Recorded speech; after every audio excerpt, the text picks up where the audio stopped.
ce podcast. Je suis Amélie, des créations d'Amélie. Je vous retrouve pour une nouvelle semaine de vlog, la 11e. Nous sommes dimanche 16 novembre. Pour une fois, j'ouvre le podcast un dimanche.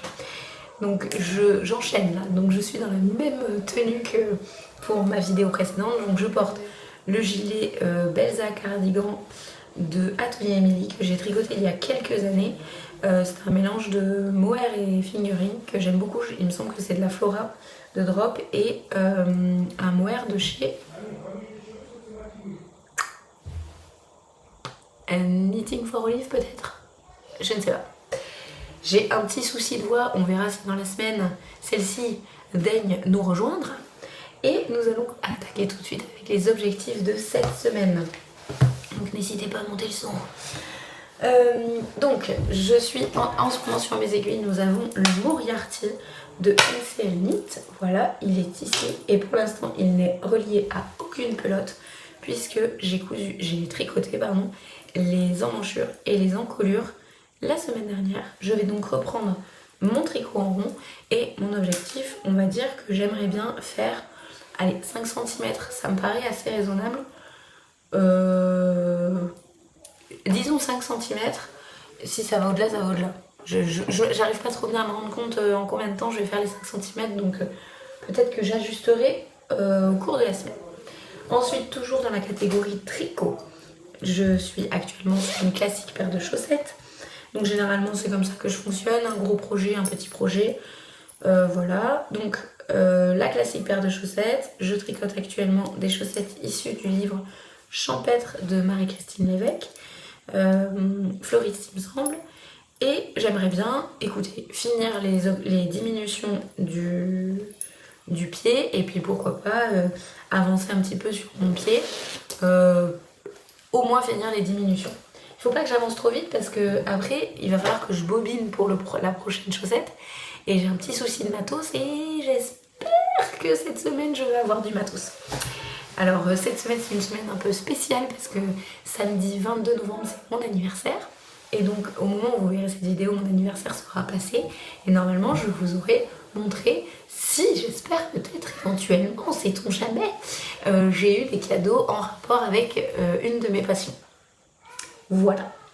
Ensuite pour la couture, je suis en train de confectionner un t-shirt du magazine Burda de février 2021, dont je vous incrusterai peut-être une petite photo quelque part. Et c'est un t-shirt col bénitier, donc ça veut dire que là en fait si on devait mettre tout droit le tissu, il arriverait ici et il est coupé dans le biais, et ce qui fait que ça va avoir un beau drapé au niveau du col.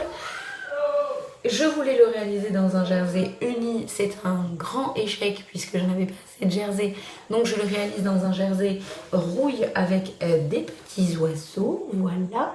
J'ai commencé un petit peu à avoir des mésaventures en coupant ma pièce de devant, les oiseaux à l'envers. J'ai réfléchi mais pas trop longtemps quand même, et j'ai recoupé ma pièce dans le bon sens. Donc j'aimerais bien cette semaine le faire, tout simplement, parce qu'un t-shirt c'est pas non plus ce qui prend des tonnes de temps. Quoique celui-ci, il y a quand même 2-3 particularités, il y a des pinces dans le dos. Burda, c'est pas des professionnels du jersey, et du coup, ils confectionnent le jersey exactement comme ils confectionneraient des tissus chaîne et trame. Des vêtements en tissu chaîne et trame. Donc, on se retrouve avec des pinces, des fronces, voilà. Et enfin, j'ai un polo qui appartient à mon conjoint. C'est un polo d'une marque très connue avec un petit papillon, hein. Et il appartenait avant à mon beau-père. Il est trop grand pour mon conjoint, mais il le trouve très beau. Et donc je me suis challengée un petit peu pour le remettre à sa taille. Donc là j'ai marqué, donc là j'ai un gros travail technique à faire. Et surtout un défi technique parce que il y a quand même un peu une pression derrière. Mon conjoint est assez exigeant et il est hors de question que l'on voit que ça a été bricolé. Donc il va falloir que je le reprenne au niveau de la ligne d'épaule, que je le reprenne au niveau de l'emmanchure, que je le reprenne au niveau du côté. Donc je pense que je vous embarquerai peut-être un peu avec moi pour vous montrer comment je procède. Attention, hein, je n'ai pas du tout la prétention d'être académique, mais peut-être que les techniques ou les petits tips que je vais pouvoir vous donner pourront vous aider vous aussi à reprendre vos vêtements. Voilà pour cette semaine. Comme je vous l'ai dit tout à l'heure, c'est une semaine chargée puisqu'il y a mon anniversaire fin de semaine, donc on va peut-être éventuellement le fêter, je ne sais pas. Donc peut-être que j'aurai peut-être un peu moins de temps, mais on aime bien les semaines où il y a moins de temps, les semaines où il y a de la pression, parce que qui dit pression dit challenge, et apparemment mon cerveau aime le challenge, et donc on n'est pas à l'abri de réitérer une bonne semaine. Voilà, allez, sur ces bonnes paroles je vous laisse et je vous dis à très vite. Et nous sommes lundi 17 novembre, il est 15h30. Je suis assez énergique parce que je suis un peu énervée à cause de trucs perso, bon bref. Bref, il faut que je trouve un truc à faire pour me calmer. Sauf que si je tricote, je vais modifier ma tension de tricot puisque là je suis un petit peu agacée. Donc ça va faire une démarcation. Donc je vais coudre. Donc cette semaine au programme de la couture, il y a la couture de mon haut, donc c'est ce que je vais faire tout de suite. Et puis je pense que je vais vous emmener un petit peu avec moi pour tout ce qui est préparation, tout ça, voilà. Et puis je vais voir comment j'avance.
Je voulais vous filmer comment je fais pour recopier des pinces sur mes patrons, mais comme je suis une nouille, je n'ai jamais lancé la vidéo quand j'étais en train de le faire. Donc je vais vous l'expliquer tout de suite. En fait, vous avez votre patron comme ça, voilà, et vous avez votre pince milieu dos qui est dessiné tel un losange. Et c'est toujours un peu délicat de recopier. Il y a plusieurs techniques, du papier carbone, une roulette, bref. Moi tout ça je trouve que c'est fastidieux, ça demande de la manipulation, ça me saoule. Donc je fais peut-être une méthode qui n'est pas très académique mais qui fonctionne. Ce que je fais c'est que je viens mettre une épingle, donc donc là il va falloir l'imaginer puisque comme une idiote je n'ai pas filmé. Il faut imaginer que le tissu est toujours sur votre patron, que votre patron est toujours épinglé à votre tissu. Et donc vous venez à plat mettre une épingle sur les 4 angles de votre losange. Une fois que vous aurez mis votre épingle, elle ressort du coup complètement de l'autre côté, vous la plantez dedans. Et vous retournez votre tissu, enfin votre tissu et votre patron, ce qui fait que vous vous retrouvez sur l'envers de votre tissu, le patron n'étant plus apparent. Et là avec une règle, et moi j'utilise comme outil de marquage, j'utilise un stylo craie. Je sais qu'il y en a beaucoup qui trouvent que c'est pas pratique. Moi, je le taille comme un crayon et je trouve que c'est suffisamment précis. Vous venez tracer avec votre règle les droites entre chaque épingle et vous allez reproduire votre losange avec les points des angles exactement au bon endroit. Une fois que vous avez fait le côté où il n'y a pas le patron, vous enlevez les épingles délicatement, vous les replantez cette fois-ci du côté où il n'y a pas le patron d'épinglé, les 4 épingles aux 4 angles et vous retournez votre pièce qui a le patron toujours épinglé dessus et vous désépinglez uniquement le patron mais pas les 4 épingles qui vous servent de repère. Vous retirez le patron, normalement il se retire tout seul puisque les épingles se retrouvent debout toutes droites, pointent vers le haut dans cette config et vous pouvez retirer votre patron. Et c'est là qu'il y a une manip qui, moi, me facilite énormément la vie. C'est que sur les losanges, voilà, donc là, on va imaginer sur le patron. On imagine que là, cette fois-ci, on est sur le tissu.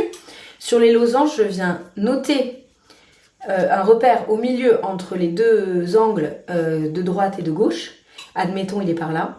Et je viens tracer une droite. Donc généralement, cette droite, elle est parallèle au droit fil. Une droite qui relie ce point avec les angles du haut et du bas. Et je la prolonge jusqu'en bas, généralement, assez bas, et un petit peu jusqu'en haut. Pourquoi? Parce que ça va être un repère pour savoir où est-ce que je vais plier mon tissu pour pouvoir l'épingler. Ensuite, du coup, je me retrouve à plier mon tissu sur cette fameuse droite que j'ai tracée. Et, est-ce que vous verrez quelque chose parce que je suis un petit peu en contre-jour, je n'ai plus qu'à épingler le long de mon tracé de ma pince et j'ai plus qu'à la coudre.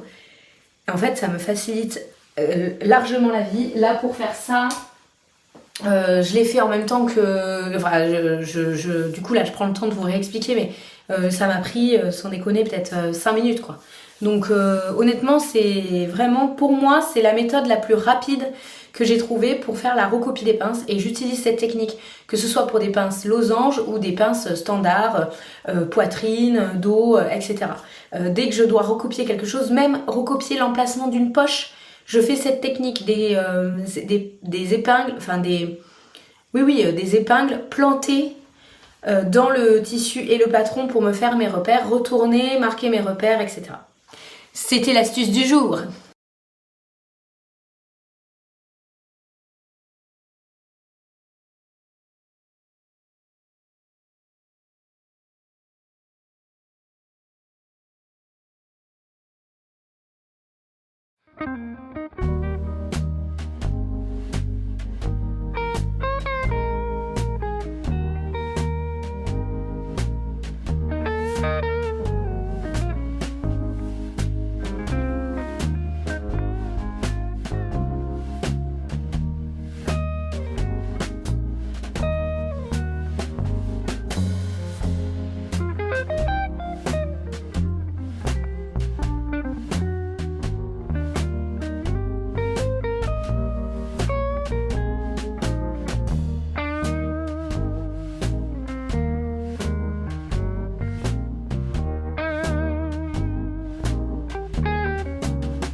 Et nous sommes mardi 18 novembre, milieu d'après-midi, et je reviens vous voir pour vous montrer mon t-shirt.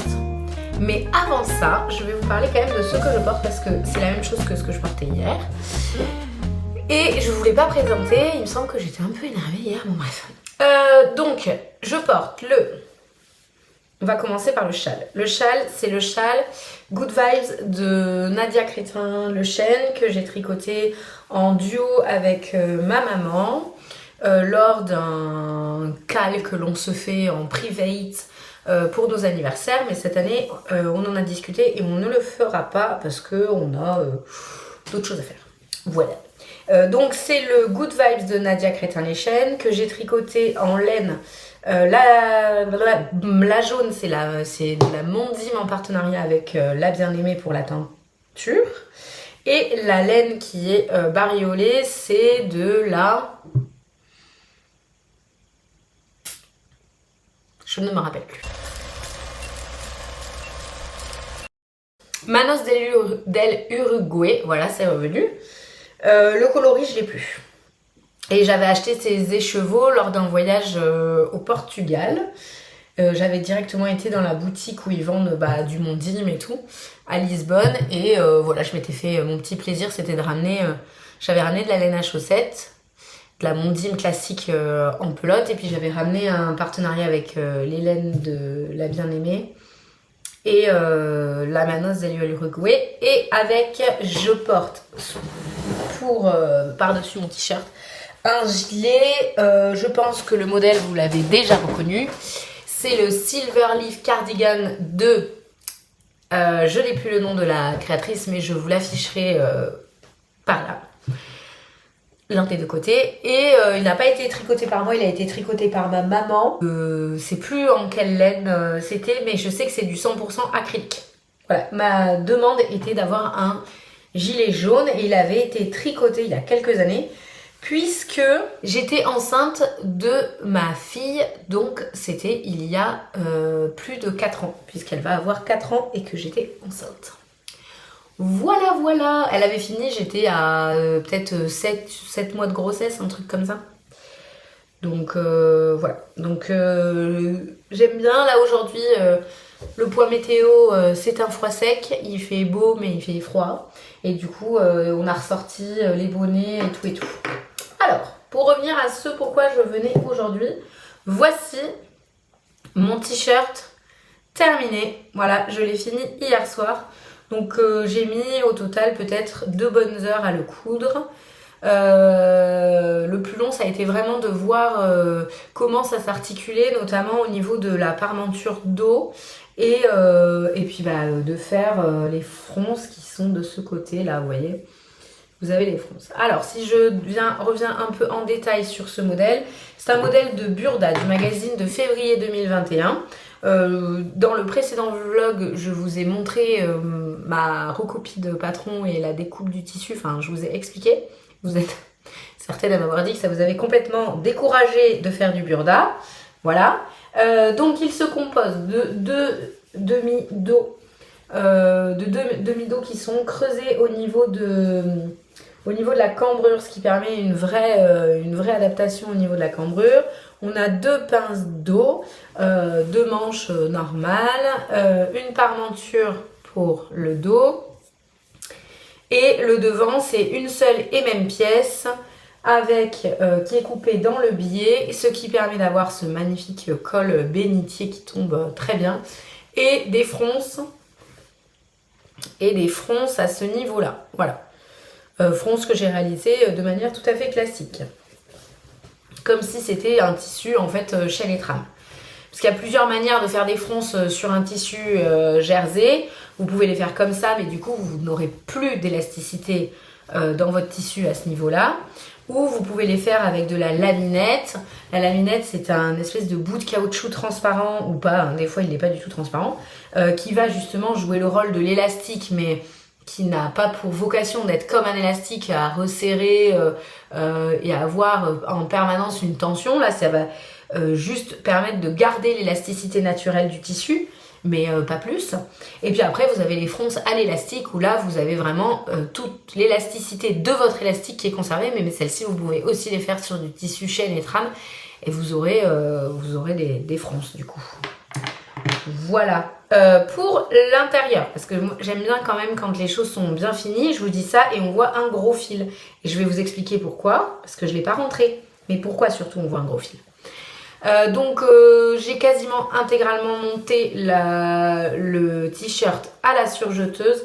Les seuls éléments que j'ai fait à la machine à coudre, ce sont donc les pinces, voilà, dans le dos, et les ourlets. Et moi les ourlets, je les fais avec un point zigzag, parce que je vous avoue que l'aiguille double, ça me saoule, je n'y arrive pas. Et j'ai fait aussi une couture de soutien là pour pas que la parmenture vienne déborder vers l'intérieur du vêtement, et à l'intérieur il n'y a pas de couture. Donc pour ça vous venez piquer les marges de couture, coucher vers votre parmenture, et vous piquez à 1 mm de votre couture ou 2, et hop, vous rabattez en repassant, et ça permet d'avoir un rendu très propre au niveau du devant du tissu. Les modifications que j'ai apportées par rapport à Burda, donc absolument, alors j'allais dire rien niveau patronage, mais c'est faux, j'ai fait une modification de stature, donc je fais 1,60 m, les patrons sont prévus pour une stature de 1,66 m ou 1,68 m, j'ai donc retiré 2 cm sur la hauteur de corps et réparti 0,5 au niveau du dessus de la poitrine, juste au-dessus de la poitrine, du buste, et 1,5 au niveau de la taille. Moi, c'est les recommandations qui sont faites par Burda, et ça me convient bien. Pour des hauts qui mériteraient d'avoir vraiment la taille marquée, ou alors il y a une couture au niveau de la taille, j'enlève un peu moins au niveau de la taille, parce que j'ai la taille un peu plus basse apparemment que le mannequin mathématique de Burda. Sinon, j'ai tout monté mon dos comme le préconisait Burda, j'ai fait mes pinces, j'ai assemblé mes 2 demi-dos à endroit contre endroit, et j'ai assemblé ma parmenture. Et ensuite, là où j'ai modifié le montage, c'est au niveau de la parmenture. J'ai pris en sandwich ma parmenture. En fait, j'ai mis mon demi-devant, enfin mon épaule de devant en sandwich entre ma parmenture et mon demi-dos. Ce qui fait qu'on se retrouve avec une couture. Bon là, vous la voyez pas parce qu'elle est aussi prise dans la couture d'épaule, mais qu'on fait plus tard. Mais ce qui fait qu'on a ici la parmenture. À l'intérieur, on a le demi-devant et ici, derrière, on a le dos. Et quand on retourne la parmenture de l'autre côté, on se retrouve avec, sur l'envers du tissu, la parmenture qui est prise dans la couture du demi-devant. Vous voyez ? Voilà. Pourquoi j'ai fait ça ? Parce que la pièce de devant a une parmenture coupée à même.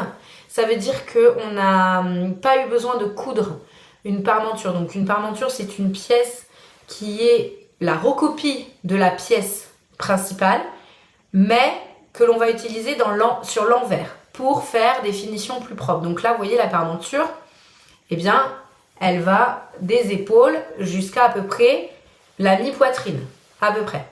Et donc cette pièce, elle a été coupée à même l'autre pièce, donc je n'ai que fait un rempli. J'ai replié la parmenture envers contre envers pour la voir bien comme il faut.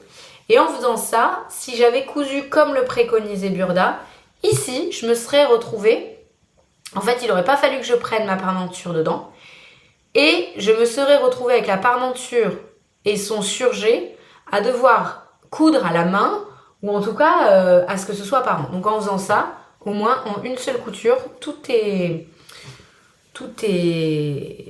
net, quoi. Voilà, donc ça c'était une des modifications que j'ai faites. Ensuite, quand on en arrive donc à cette étape-là, on a notre devant qui est entier, nos deux demi-dos qui sont réunis, mais notre couture latérale ici n'est pas faite. Burda, qui est quand même un magazine qui est plutôt spécialisé dans le chêne et trame, préconise tout le temps dans sa gamme de montage de monter le côté, de monter la manche à part, et ensuite de monter la manche comme on montrait une manche traditionnelle sur du chêne et trame. Alors, leur tête de manche est très très prononcée, hein. Il y a un bel embu à gérer chez Burda à chaque fois, mais en s'y prenant avec minutie et avec la technique de dichotomie que je montre dans une précédente vidéo, c'est-à-dire en notant à chaque fois mes deux extrémités et le milieu de ces deux extrémités en mettant une épingle, et de reprendre le milieu d'une extrémité à l'épingle du milieu qu'on a posée, hop, le milieu, et ainsi de suite, on arrive à gérer l'embu facilement. Pour des tissus, pour des ouvrages en jersey, ce que j'aime bien faire, c'est monter ma tête de manche à plat, donc avant d'avoir relié mes côtés, et ensuite de faire un seul surjet pour relier ma manche et mon bas du t-shirt. C'est ce qui se fait en fait, hein, dans les confections usines, et ça permet un petit peu de gagner du temps sur le montage de la manche. On peut le faire sur des vêtements en chêne et trame, mais je trouve que ça fait moins bien. Ça rend moins bien sur du chêne et trame. Sur du jersey, ça passe encore, mais sur du chêne et trame, c'est pas top. Donc voilà. Et en fin de compte, une fois qu'on en est là, on a quasiment fini. Pour les fronces, eh bien, j'ai froncé avec un fil de fronce. Et ensuite, je suis venue surjeter tout ça. Et ce qui fait que mon fil de fronce est naturellement parti, puisque j'ai mis des marges de 1,5 cm comme préconisé par Burda. Et j'ai surjeté, donc ça m'a recoupé presque 9 mm. Et j'ai surjeté normalement. Donc voilà, et on se retrouve avec des fronces qui sont quand même relativement bien réparties. Mais comme je vous disais, vous voyez, à cet endroit-là, il n'y a plus d'élasticité. Bon, c'est pas très grave. Alors que sur le reste de la couture, le fait d'avoir fait la surjeteuse, on garde quand même cette élasticité. Voilà pour mon t-shirt, donc je suis assez contente. Je vais vous le passer vite fait. Voilà, je vais vous le passer. et puis vous montrer ce qui donne portée. Ah, et puis pour les ourlets, j'ai fait ce qui était recommandé par Burda, c'est-à-dire des ourlets de 4 cm, un rempli et un zigzag vraiment très très simple. Hein. C'est rare, sur du jersey, c'est rare que je fasse de lait. Je fais jamais d'aiguille double parce que je trouve que c'est pas très bien. Là, les jerseys, si on les enfile, qu'on tire dessus, machin, ou qu'il y a les enfants qui viennent tirer sur le t-shirt, on est sûr que en zigzag, ça va pas casser. Alors qu'en aiguille double, ça m'est déjà arrivé de voir quelqu'un qui tire sur mon t-shirt, les enfants, par exemple. Et au niveau de l'ourlet, ça crée une tension et ça cassait parce que l'aiguille double, ça vaut pas quand même une recouvreuse. Une recouvreuse, c'est ce qui est utilisé dans le commerce et on peut très bien en acheter pour faire cette finition de double couture à l'extérieur, mais effet surjeté à l'intérieur. Et tout ça, ça se fait en un seul passage et ça se fait avec une recouvreuse. Trêve de blabla, je vous enfile le t-shirt. Et donc voici le t-shirt porté. J'aime beaucoup le coloris et la forme du t-shirt. Voilà, donc vous voyez de ce côté c'est là où il n'y a pas la couture. De ce côté c'est là où il y a les fronces. Donc là on se rend bien mieux compte de la manière dont les fronces sont faites. J'aime beaucoup que le dos ait cette couture milieu dos et ses pinces parce qu'on voit que ça épouse vraiment très très bien le dos et la cambrure sans faire trop de plis, vous voyez, c'est bien, c'est harmonieux et donc ça flatte, je trouve, la silhouette. Voilà. Niveau longueur, il est donc parfait parce que, vous voyez, en ayant enlevé les 1,5 cm en longueur, on se retrouve avec un, je peux lever les mains, on voit rien. Au niveau du col, vous voyez, c'est pareil, le fait d'avoir enlevé les 0,5 ici, j'ai pas un surplus de tissu ici. On se retrouve avec un bon... je vais m'asseoir, vous verrez mieux. On se retrouve pas avec un surplus de tissu et on pourrait croire que sur un col bénitier, ça ne pose pas de problème, mais quand même. Maintenant, je vais quand même vous parler d'une dernière modification que j'ai faite, qui n'est pas vraiment une modification, mais plutôt un ajustement directement sur moi. Voilà. Au niveau de mon dos, ici, ça a rebiqué légèrement. Donc, au niveau de mon dos, ici, non, là, ça a rebiqué légèrement, comme si moi, j'avais tendance à être un peu plus en avant. Et donc, il fallait creuser à cet endroit-là, sinon ça faisait un bic. Je sais pas comment vous expliquer, enfin, en tout cas, ça biquait et ça venait mal positionner les épaules. Et donc, j'avais pas le fit que je souhaitais. Voilà, mais là, je trouve que c'est pas mal. Donc j'ai juste fait comme une espèce de pince et c'est pour ça que vous avez vu le fil au milieu du dos parce qu'en fait c'est la dernière chose que j'ai fait hier soir. J'ai fait comme une espèce de pince et j'ai dû enlever peut-être, je sais pas, peut-être 1,5 cm en haut au niveau de l'encolure et j'ai essayé de faire mourir ça le long du dos pour que ça ne se voit pas, ça fasse pas de bic, enfin de bec, voilà. Les manches, comme vous pouvez le voir, la longueur est exacte. On va peut-être mettre les deux mains parce que sinon je vais être encore accusée de je ne sais quoi. Donc voilà, hop, vous voyez la longueur elle est top. Le fit du t-shirt, vous voyez c'est génial, hein, ça me moule pas, c'est pas trop serré, il y a la place de bouger. Enfin je suis super contente, vraiment c'est une super réalisation. De toute façon, il n'y a que quand je fais mes t-shirts moi-même que je me retrouve pas avec des kilomètres de manches, que je me retrouve pas avec un truc trop long, que j'ai pas ici ça baille ou machin. Voilà, le col se place bien. Monsieur trouve que la couleur est très jolie, mais il m'a dit « Oh, t'as pas fait les raccords ?» Donc je lui ai dit « T'es mignon, mais... faire des raccords avec ça, c'est un peu la galère quand même. Il fait, ouais, tu poses du papier peint à raccord et tout. Tu fais pas tes raccords en couture, mais c'est quoi ça? Bon, donc on prendra pas en compte sa remarque. On est bien d'accord. Donc on retiendra qu'il a trouvé la couleur jolie. Voilà. Donc voilà pour le haut qui est fini. Et donc je suis contente. Ça me fait un haut de plus à porter. Et effectivement, bon, même s'il n'est pas uni parce que c'est ce que j'aurais aimé avoir à la base, je peux le porter avec un gilet pour le coup uni ou alors une veste unie. Et le fait que ce soit un col bénitier, ça fait t-shirt, mais ça fait t-shirt un peu habillé, voyez-vous. Voilà. Donc, maintenant, il me reste Le polo de monsieur a avancé, mais bon, vu qu'apparemment je suis nulle en raccord, je sais pas trop si je vais le faire. Voilà. Non, il faut que je le fasse. J'ai aussi, et vous le voyez là, le retour d'un pantalon. Je sais pas ce qu'il fait. Je sais pas ce qu'il fait avec ses pantalons. Il est troué exactement au même endroit que l'autre, c'est-à-dire à l'entrejambe. Je comprends pas. J'ai une théorie, mais on va pas l'exposer ici, donc voilà, je ne sais pas. Donc voilà ce que j'ai. Et puis après, niveau tricot, le Moriarty avance tranquillement. Vu que maintenant on est sur du tricot en jersey en rond, c'est pas que c'est pas hyper intéressant, mais ça avance, voilà. Et ma chaussette, elle aussi, avance tranquillement. Je vous montrerai ça une prochaine fois. C'est vrai que là, ça va peut-être être un petit peu plus couture que tricot, mais voilà, c'est par phase. Bon, et bien, à demain. Et nous sommes jeudi 20 novembre, je viens en milieu d'après-midi pour faire un petit point avec vous avant de partir faire autre chose et surtout vous dire ce que je vais faire ce soir. Alors, avant de commencer, je vais déjà vous parler de ce que je porte parce qu'aujourd'hui est un grand jour, je porte quand même 3 choses fait main. Alors là, rien ne va plus dans ce bas monde. Donc, première chose, mon châle, comme ça je m'effeuille au fur et à mesure. Mon châle, le châle que je porte, c'est le châle Aken de... Je l'ai affiché là. Alors, de Bérengère Caillot. C'est le premier châle que j'ai tricoté. Voilà, il est là. Il est très... Alors, personnellement... Ah bah tiens, je fais une Danielle. Mais mon Dieu, il y a un trou! Oh, ça va pas du tout.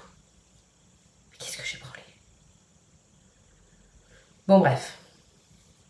Si vous comprenez pas la blague, qui n'est pas une blague, hein, j'ai vraiment un trou. Voilà. Il faut aller voir mon podcast que j'ai fait en duo avec ma maman. Voilà. Et puis au passage, vous abonner, parce que ça veut dire que vous ratez les vidéos. Donc, tant pis, je traiterai ça plus tard. Bon sang. Donc c'est le châle Aken de Bérengère Caillot. Que j'ai réalisé en laine de Woolima. Ce sont les laines de Woolima, mais je crois que la marque n'existe plus. Je l'ai réalisé en... Est-ce qu'il y a la date sur Ravelry? Certainement. Je l'ai réalisé en 2021, parce que je l'ai commencé en 2015, fini en 2021. On est donc sur un très long projet. Alors en fait, pour la petite histoire, le retour des petites histoires. Je tricote depuis... On est en quelle année? 2025. Je tricote depuis plus de 10 ans. Enfin, j'ai appris à tricoter petite, mais comme beaucoup avec les mamies. Puis après, je n'ai pas tricoté parce que les aiguilles droites, tout ça. Et puis, je m'étais remise au tricot il y a un peu plus de 10 ans. Et j'avais fait quelques trucs, notamment un pull, voilà. Et j'avais découvert le tricot circulaire. Et c'est là que je m'étais fait offrir mes Knit Pro Symphony et tout. Et j'avais attaqué ce châle et puis bah je l'avais jamais fini parce que j'avais mis un peu le tricot de côté au profit de la couture. Et quand j'ai eu mes enfants, donc mon premier enfant, ça a permis à ma maman de se remettre au tricot activement parce qu'elle aussi savait très très bien tricoter, mais bon, elle prenait pas le temps et tout. Et le fait de devenir grand-mère l'a motivée à faire des petits trucs pour son petit-fils. Au départ du tricot à l'ancienne, et puis petit à petit, je l'ai amené à tricoter de manière beaucoup plus moderne. Et c'est vrai que je laissais quand même ma maman tricoter parce que je me disais bah, chacun son truc, elle fait du tricot, moi je fais de la couture et voilà. Ça évite de se donner le sentiment que on se marche dessus ou je ne sais quoi. Et puis donc ça c'était après la naissance de mon fils est de 2017 et puis voilà. Et puis je suis tombée enceinte de ma fille en 2021. Alors pendant le Covid, parce qu'il y a eu le Covid entre temps, et pendant le Covid, on aurait pu croire que je me serais remise au tricot à fond, mais non pas du tout. Déjà parce que moi, malgré le Covid, j'ai quand même travaillé, et en plus de ça, en fait, je faisais de la couture, quoi. C'était vraiment plus de la couture. Et en 2021, donc je suis tombée enceinte de ma fille et mon conjoint à l'époque partait beaucoup en déplacement. Et ma mère est venue pendant un bon moment à la maison, je dirais presque un mois, voire plus, pour m'aider à gérer, parce que j'étais très enceinte.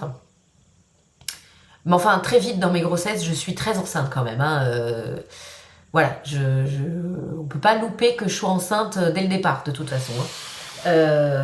C'est terminé, il n'y aura plus cette étape dans ma vie, et c'est très bien. Mais voilà, donc j'étais très enceinte et c'est vrai que s'occuper d'un enfant qui était pas bébé, mais il n'était pas non plus totalement autonome. Et puis d'être enceinte et puis d'être toute seule et machin, donc ma mère était venue m'aider. Et les après-midi, donc j'étais en congé maternité, ou en arrêt un peu avant le congé, enfin vous voyez, j'étais quand même sur la fin. Et les après-midi, qu'est-ce que nous faisions? Eh bien, ma mère m'a convertie à la merveilleuse série Outlander, qui, quand on la regarde, ne demande qu'à être accompagnée d'un tricot. Et je voyais ma mère devant cette série Outlander, alors on devait en être, il devait y avoir 2 ou 3 saisons grand maximum qui étaient sorties à cette époque-là. Je vous parle d'autant. Et donc en fait on s'est mis à regarder cette série et je la voyais tricoter et la série est quand même tellement appropriée à cet univers du tricot, slow life. C'est une série qui est, voilà, si vous connaissez pas, moi je trouve l'histoire très bien, le rythme de la série ultra reposante. C'est sûr que on est loin des séries d'action où il se passe 25 événements à la minute, mais pour le coup c'est assez reposant. Et je me suis dit merde, mais je vais me remettre au tricot. Alors du coup c'est là que j'ai repris mon châle. Tout ça pour ça, c'est très long pour vous dire que j'ai fini le châle en 2021. Voilà, donc Aken de Bérangère Caillot, tricoté en laine Woolima. En vrai c'est mon premier châle, c'est mes premières laines de teinturière indépendante. Et du coup il y a une petite émotion à le porter quand même à chaque fois. C'est un point, je trouve, il ressemble un peu, on dirait un peu des écailles de dragon. Le coloris, j'adore, dans les tons rouges un peu chauds et tout. Le seul défaut de ce châle, c'est que c'est un châle qui est en construction triangulaire. Genre, je pourrais pas vous dire comment je l'ai commencé. C'était il y a tellement longtemps. Donc c'est un châle qui se fait en construction triangulaire. Et moi j'ai un peu plus de mal avec les châles triangulaires. Et en plus de ça, et ça je vous le dis parce que je le sais, c'est écrit sur ma fiche, je l'ai tricoté en 3,5 au lieu de 3,75 et je le trouve in fine un peu trop petit. Mais en même temps, j'avais dû écrire ça en me disant oui, trop petit, c'est bien normal ma grande, puisque t'as pas pris la bonne taille d'aiguille. Voilà. Donc effectivement, ça se tient. Ensuite, ce que je porte toujours sur moi, mon gilet Belza Cardigan de Atelier Émilie, que je ne vous présente plus tellement, je le porte souvent, c'est un peu mon gilet doudou. Celui-là, et d'ailleurs je réfléchis très fortement à m'en faire un autre parce que c'est le gilet que j'enfile, tiens je sais pas quoi mettre, tiens je vais mettre mon gilet Belza, et voilà, vraiment hyper facile à porter. Et en t-shirt, je vous l'ai présenté dans la semaine donc je ne fais que vous le remontrer, le t-shirt tout nouveau, fraîchement sorti de la machine, de chez Burda, avec un col bénitier. Et je me rhabille de ce pas parce que nous avons une chute des températures cette semaine. Vous voyez les manches comme elles sont incroyables. Regardez. On pourrait presque faire Titanic avec ce gilet. Vous voyez, je m'y vois là, devant là. Où est Léo? Bon bref. Et donc, je suis en forme aujourd'hui. C'est une journée avec. Je porte donc 3 choses fait main et ça c'est super. Ah c'est super. Non mais ça c'est super parce que c'est toujours bien de se dire aujourd'hui j'ai réussi à mettre 3 trucs fait main, même 4 parce que j'ai mes chaussures mais j'ai des chaussettes fait main aussi. Alors c'est des chaussettes vanille avec un fil autorillant de chez Le Bruit des Aiguilles. Voilà. Le coloris, celui qui est dans les violets. Voilà pour ce que je porte. Et je reviens aujourd'hui, non pas pour vous faire un outfit of the day, bien que ça y ressemble, je reviens pour vous montrer un petit peu mes avancées tricot et notamment sur mon pull, sleepover. Moriarty de NC8. Donc, je vous avais laissé, j'en étais, je vous montre le dos, c'est plus parlant, j'en étais, je vais le mettre sur moi.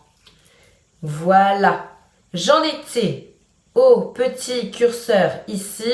Mon objectif de la semaine était de tricoter, c'est compliqué quand même cet effet pas miroir.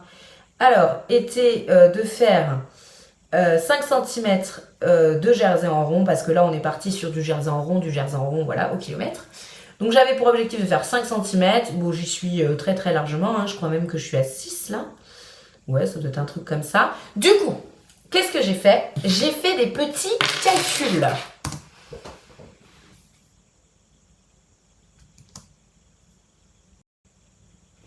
Donc mes petits calculs, c'est de savoir, en fait, l'objectif c'était de savoir, est-ce que je vais avoir assez de laine? Et maintenant, j'ai les moyens de le calculer. Alors, pour rappel, j'ai changé des chevaux au niveau de mon curseur. C'est pas du tout un curseur. Au niveau de mon marqueur ampoule. Et j'ai décidé de faire mon encolure et mes emmanchures. Mon encolure et mes emmanchures m'ont mangé un peu plus de 15 grammes de laine. Je pense que c'est à peu près ce dont j'aurais besoin, au vu, comme ça, à vue de nez, de l'encolure, le nombre de mailles, les emmanchures, machin. Je pense que 15 grammes de laine, c'est à peu près ce dont j'aurais besoin pour faire mes côtes en bas de mon pull. À peu près. J'avais donc pesé ma laine et il me restait 86 grammes. Pour ça, je vous dis 15 grammes, bon c'est 14, mais voilà, vous voyez, à peu près. Il me restait donc 86 grammes de laine. Ça, c'est la première information qui est connue. Attention, on rentre dans un problème de maths, les filles. Prenez un papier, un stylo. C'est parti.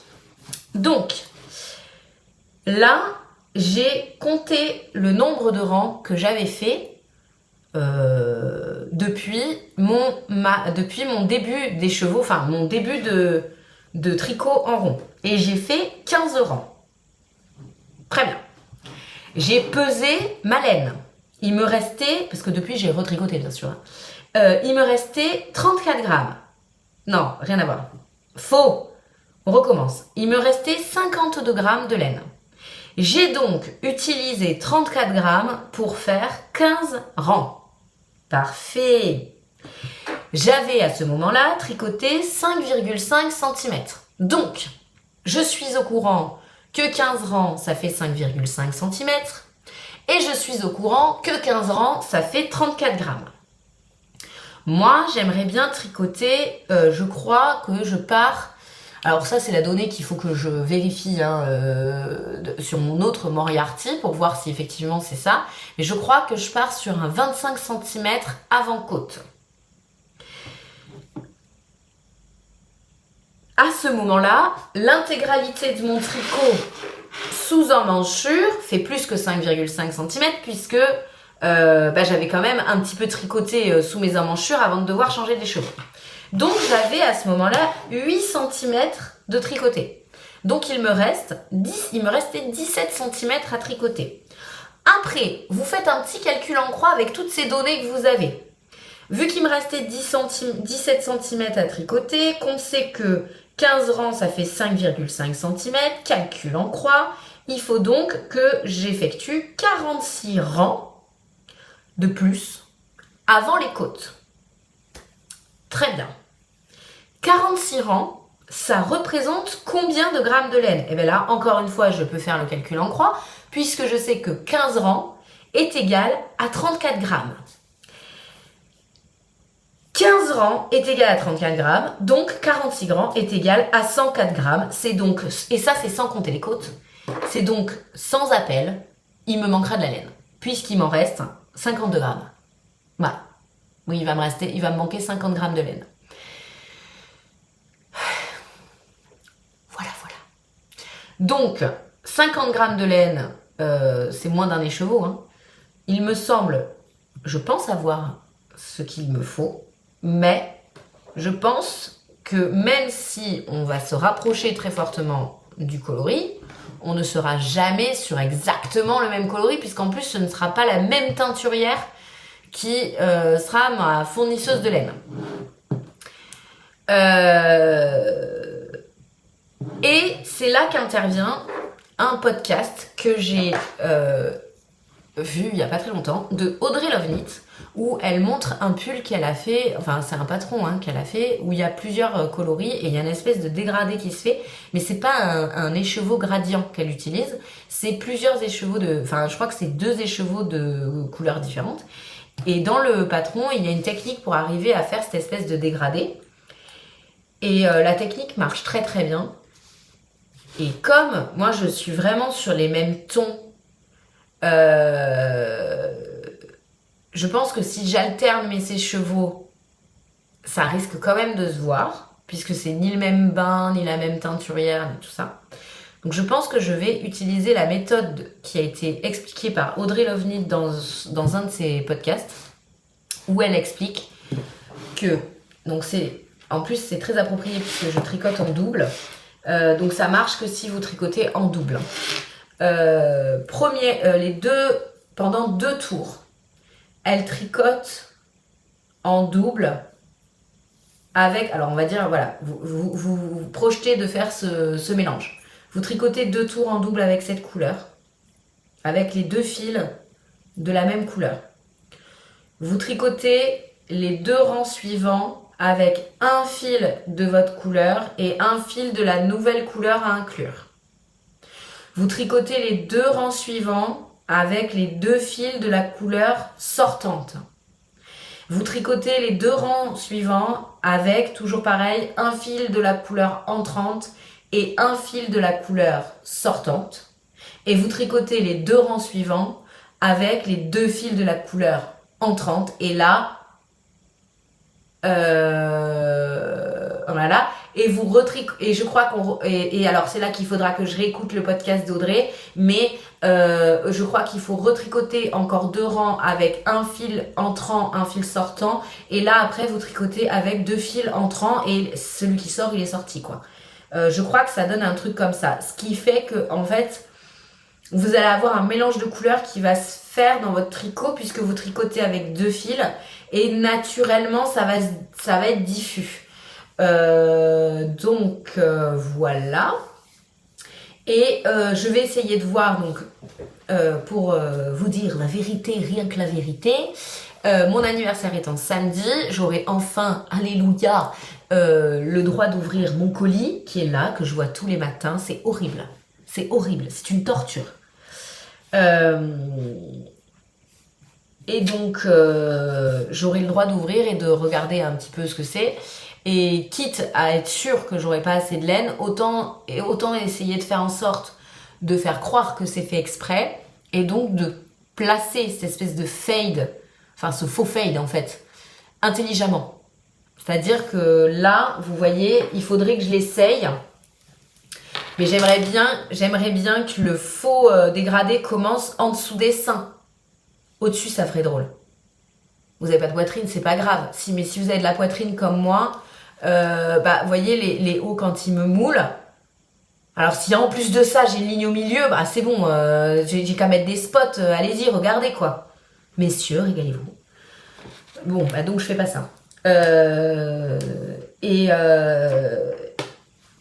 donc, il faudrait que je vois si quand j'arrive en dessous ma poitrine, à peu près ici, je pense.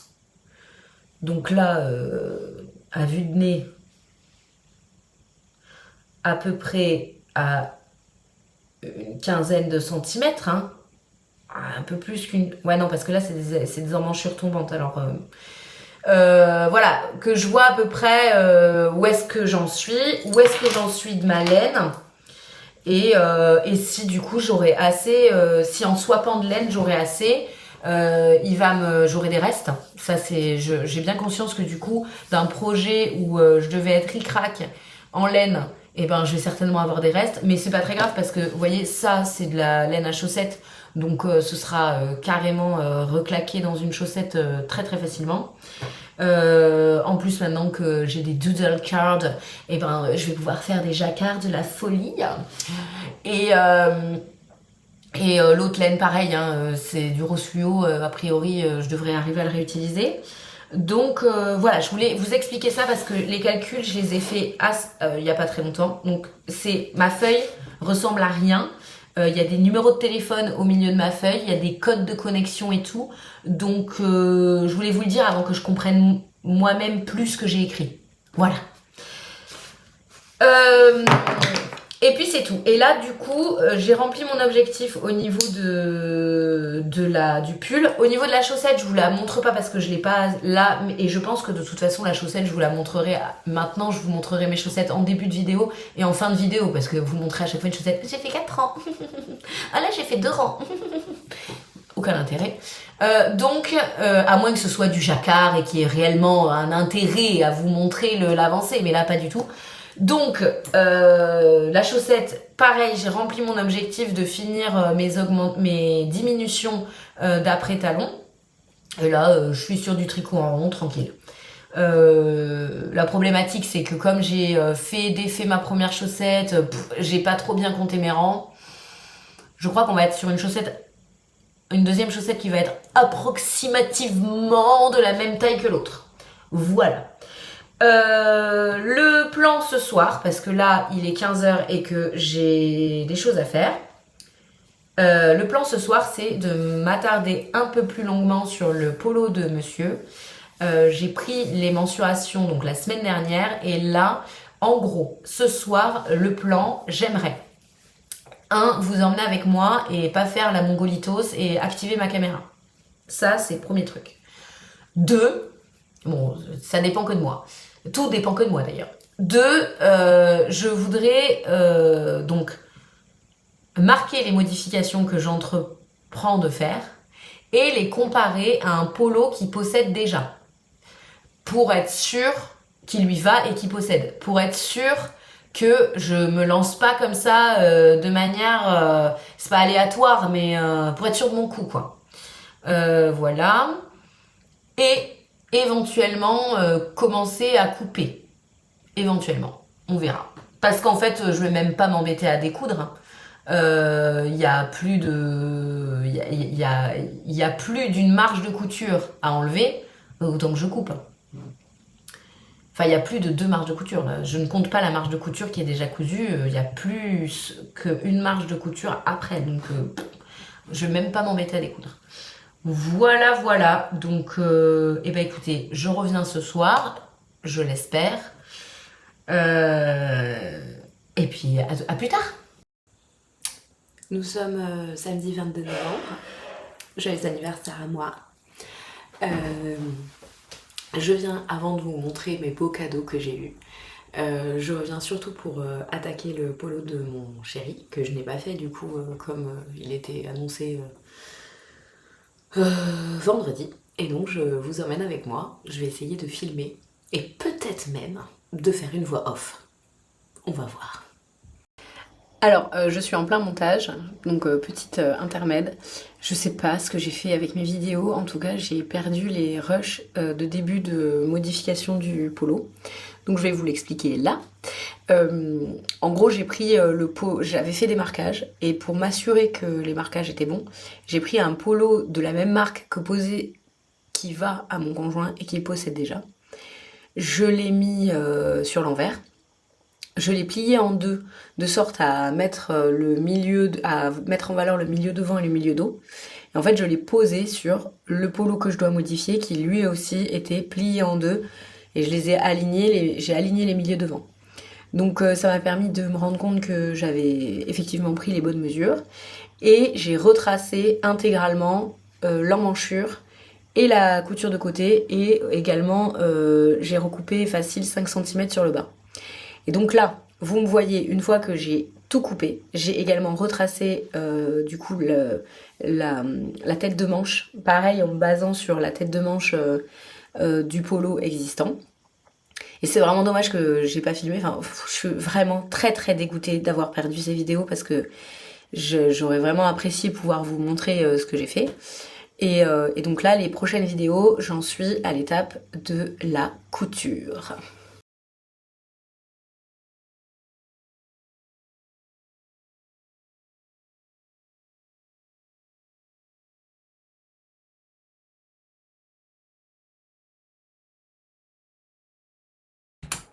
Donc là, vous me voyez, je suis en train donc de préparer l'assemblage des manches au corps. Donc là, comme vous avez pu le voir, la pièce est coupée du coup au niveau des côtés et des manches. Là, je remonte ma manche endroit contre endroit et je fais la technique de confection pour les pièces en jersey, c'est-à-dire que j'ai gardé d'assembler que les épaules et là je viens assembler ma manche à mon emmanchure de mon corps.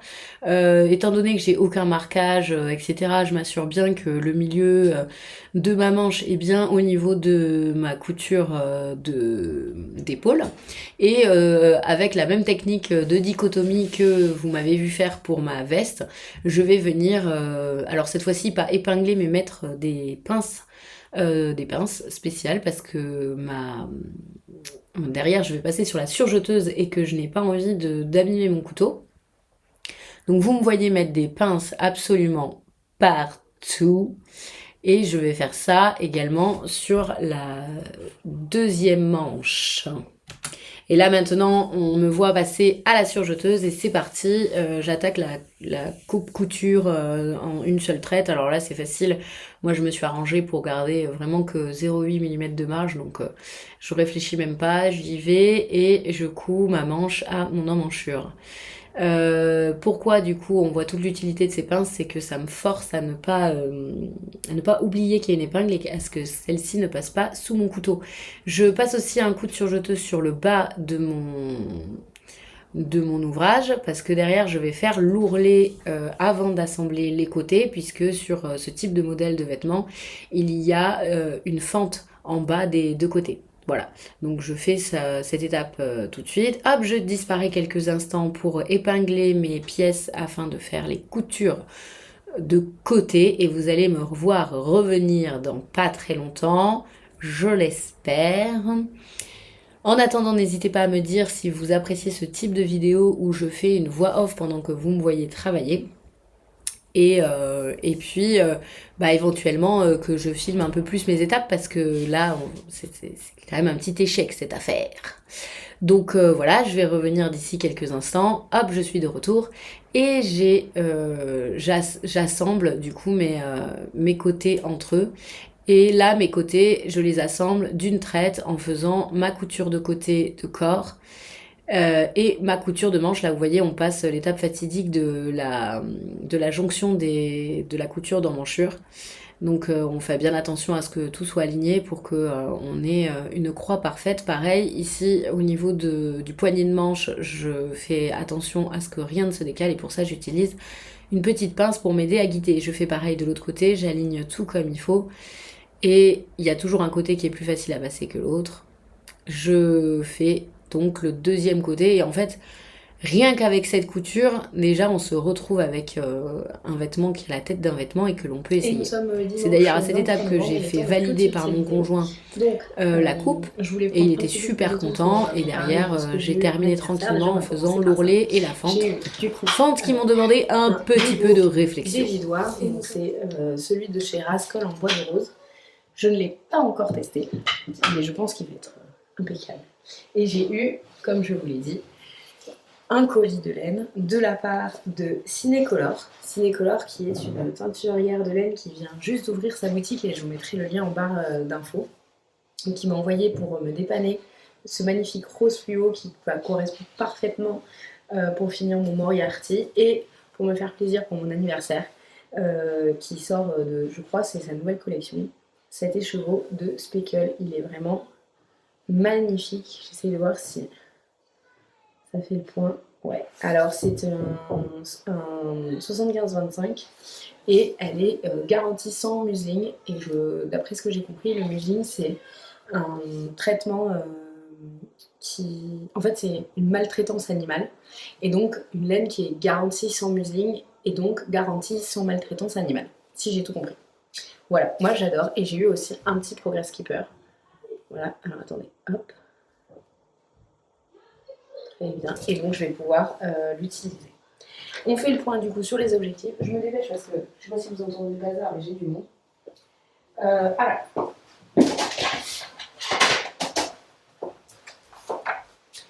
Je devais coudre un t-shirt et je l'ai fait. Du coup, ça c'est bon. Je vous l'ai présenté dans la semaine, donc je vous le remontre pas. Ah oui, bah là je porte le châle que ma maman m'a offert. Je devais également modifier le polo, donc c'est chose faite. Bon bah du coup vous voyez de quel polo il s'agit. Donc en fait pour faire une explication assez rapide de ce que j'ai fait, et vous l'avez vu tout à l'heure, donc dans la précédente vidéo, donc je reviens pas dessus. Mais voilà, j'ai quand même retiré pas mal de matière sur les côtés, un tout petit peu au niveau des emmanchures, j'ai retaillé le bas et j'ai refait mon ourlet. Alors cette fois-ci, est-ce que vous allez le voir? Pas du tout parce qu'on voit rien. Alors attendez, je vais essayer un truc. Est-ce que si je fais ça, en termes de lumière, c'est mieux? Est-ce que vous allez voir quelque chose? Pas plus. Alors bah, vous ne voyez pas, mais j'ai fait un ourlet à l'aiguille double et j'ai fait la finition, une fente de chaque côté pour que ça reprenne au maximum le modèle original. Hop, pour éviter qu'on ait la lumière en pleine face. Donc voilà. Ensuite, donc ça c'est un objectif de plus qui est réussi. Et maintenant on passe au tricot. Au tricot, je devais faire 5 cm de mon Moriarty. J'avais mon Progress Keeper qui était là. Bon, j'ai largement fait les 5 cm. Je pense que je dois être à peu près à 10 cm. Donc ils sont largement faits. Voilà. Et vous voyez le rose. Et le rose. Alors, ça va être juste être parfait quoi. Donc je vais quand même faire ce que je vous expliquais dans la vidéo pour éviter qu'on voit la démarcation. Mais sinon je pense que ça va être parfait. Et enfin les chaussettes qui sont du coup là. Les chaussettes, je devais finir les diminutions de ma chaussette. Et on est pas mal aussi, puisque donc on voit bien que les diminutions sont faites et que j'ai quand même sacrément avancé sur ma chaussette. Donc c'est une semaine à 100%. Je trouve un bon rythme. En tout cas, j'arrive à me mettre des objectifs réalisables. Parce que c'est ça en fait le truc, c'est que se mettre des objectifs c'est bien. Les accomplir c'est mieux. Et parfois si on ne les accomplit pas, c'est pas parce qu'on n'a pas réussi à se dégager du temps ou qu'on a procrastiné, mais c'est aussi parce qu'on n'a pas su évaluer le temps que l'on aurait de disponible pour les loisirs créatifs. Et donc là je suis très contente parce que depuis quelques semaines j'arrive à avancer et faire des choses. Donc c'est toujours très plaisant, ça motive et voilà, on reste dans une vibe positive et ça c'est cool. Voilà pour la vidéo du jour. Cette semaine m'ont accompagné dans mes podcasts parce que je pense que je vais vous le dire à chaque fin de semaine. Cette semaine m'ont accompagné dans mes loisirs créatifs Lily B, j'ai regardé ses dernières vidéos, Lysandre, pareil. Qui est-ce que j'ai vu d'autre? Cinécolor, qui m'a donc gentiment envoyé les laines, j'ai regardé son podcast. Et puis By Night, voilà. Puis L'eau demoiselle aussi. Bon, enfin, vous aurez régulièrement les mêmes noms, mais voilà les personnes qui m'ont accompagnée cette semaine. Je vous fais un gros bisou si vous passez par là, parce que j'adore regarder votre contenu et que ça me motive à faire mes loisirs créatifs. J'ai l'impression d'être accompagnée. Désolée pour le bruit de fond.